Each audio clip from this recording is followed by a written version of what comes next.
Sachiច្រឡំឈ្មោះលោក Sachi បដោះហើយពិបាកចិត្តខ្លាំងណាស់យ៉ាឈីកាវ៉ាខ្ញុំដឹងទេណាដែលអ្នកមកហាអ្នកណាទៅឈ្មោះឈីកាវ៉ា Sachi ស្រាប់ខ្ញុំមកមើលណាអក្សរខែនេះពិតជាស្រស់ស្អាតខ្លាំងមែនតើអ្នកដឹងដែរទេឈីកាវ៉ាខ្ញុំពិតជារីករាយណាស់ដែលឃើញអ្នកមកលេងអញច្រឡំមនុស្សទេណា Sachi អូខ្ញុំមិនច្រឡំទេអ្នកនឹងហើយគឺឈីកាវ៉ាដែលតែងតែមកទិញអីខ្ញុំជារៀងរាល់ថ្ងៃនោះឯងខ្ញុំមិនដែលចាំខុសនោះទេខ្ញុំមិនមែនឈ្មោះឈីកាវ៉ានោះទេខ្ញុំឈ្មោះសៅប៉ាយ៉ា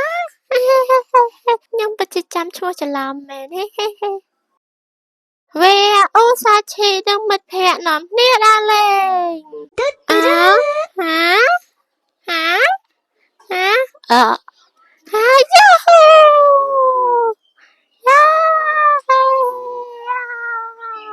Hi hi hi hi hi hi. Ha ha. Ha.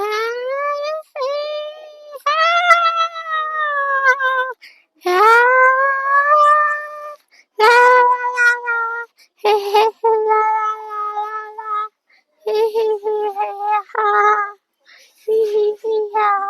He he ha ha ha ha. He ha. Yahoo.